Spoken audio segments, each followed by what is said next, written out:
I'm just going to do a quick little watercolour on this paper, 300 GSM, art, not pressed. I'm using the basic primaries and I have no photo or anything to work from. I'm just making it up as I go. So I'll do a landscape. That's when I do these, they're usually landscape.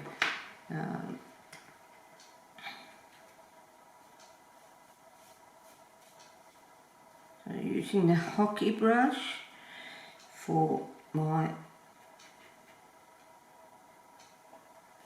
I'm not giving a lot of explanation on this, just showing you how the brushwork goes and how you don't have to use a photo to get something.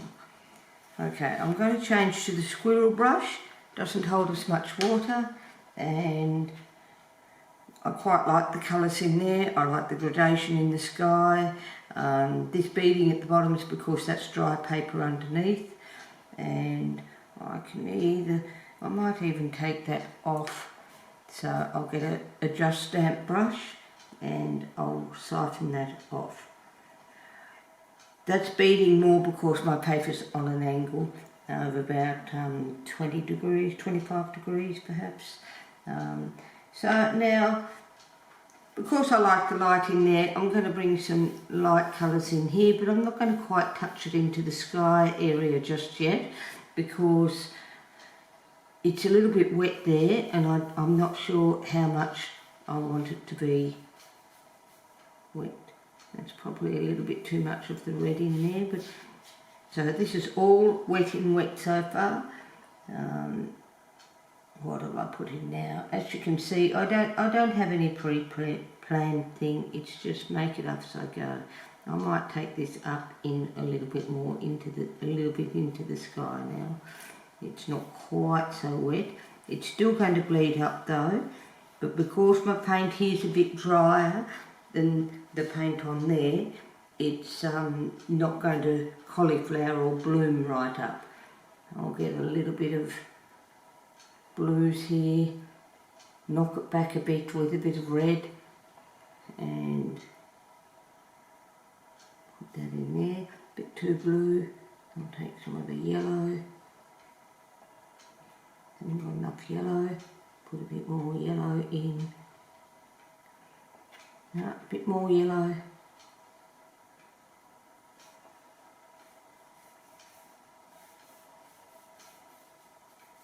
I want to keep that light in the middle there. Just stroking that in very gently. Not pressing hard anywhere here, it's just all gentle.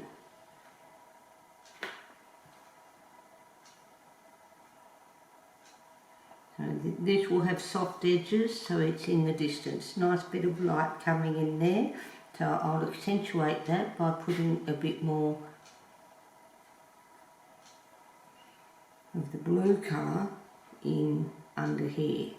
So that on that side. So the light's coming in from there, and I've spat as I've talked and got a dot up in the sky. So the brush should be dry enough now to still be able to go back in and blend that in.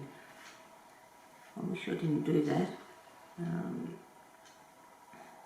But if that was dry, I would have to re-wet the whole area, and if the brush was very wet, I would get a cauliflower mark up in the sky. So it's all judging how the brush is, and you learn that with practice. So the more you do of these little things, the more you learn. And don't worry about what the painting is about, you're just creating something, anything, just a sense of a landscape.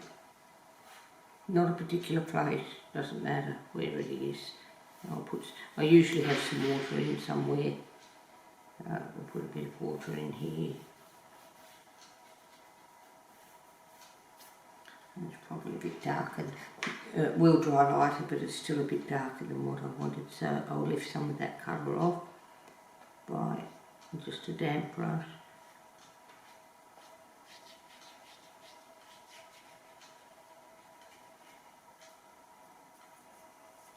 Now I'll put stronger colour in the foreground.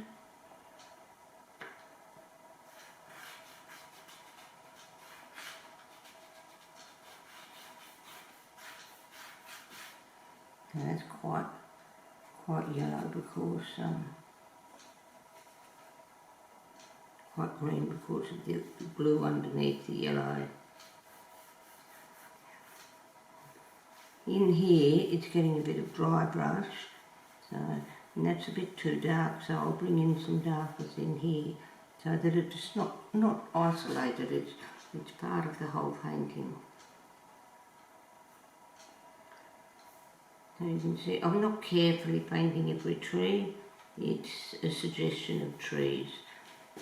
I want that edge a little bit softer here, so I'll just wash the colour out of my brush, a bit more water on it. I like some of the dry brush there, but I don't want it all in.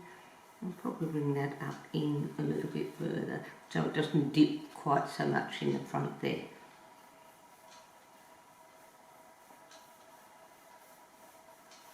Reach my eye a bit more about around the picture. That edge is still a little bit heavy. So that light there took my eye out of the picture. So then I have a quick glance around, where do I need more dark, where do I need more light. I probably need a little bit more dark in here because, again, I want to bring my eye back into the centre there. So you work from light to dark with watercolour, with oils and pastel and acrylics. You tend to work from dark to light usually, but not, you know, there's a bit of a mix on all of them. But this is definitely starting with the lightest and working to the darkest.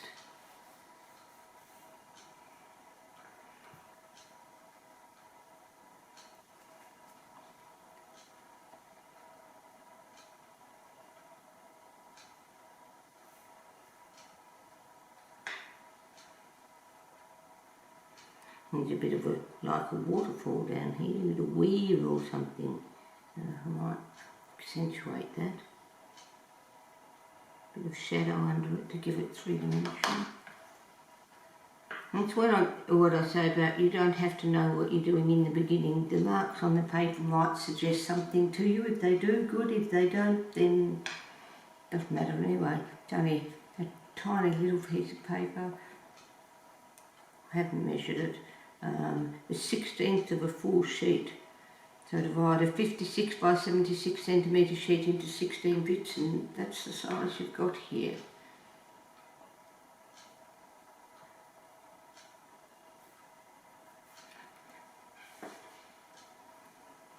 That'll do anyway, I think. I'll put a bit more yellow in here so that it links into the other a bit more.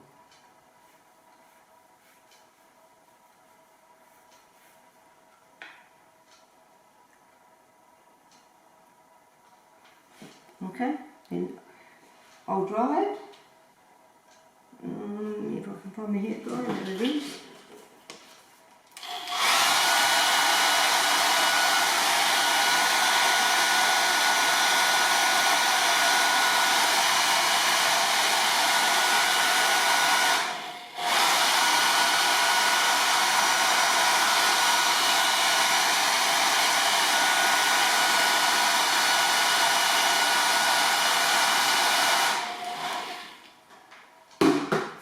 Okay, and we'll take the tape off and see how it looks.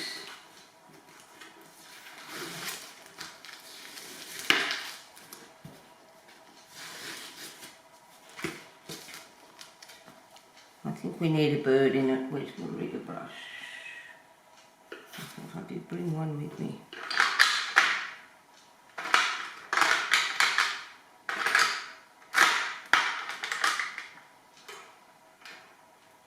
Okay, can't find my rigger, but I've got a little Raphael brush here. So for my bird, a bit of the ultramarine blue and a bit of the permanent red light by May Marie, or just any bright, hot Fire Engineer Red with the ultramarine, and it's a bit too purple, so I'll put a bit of cyan in, and let's hope I can get a fine enough mark with this. I'm not sure, so I'll do it on here. Yep, looks like I will, and I'll put my bird in here. And flick, and I haven't even got my glasses on. How about that? Okay, so now I'll get that in the screen, hopefully. So there we are, a very simple little landscape, just all wet in wet. Whoops. Wet in wet with just the primary colours. Nothing complicated, learning how to use watercolour.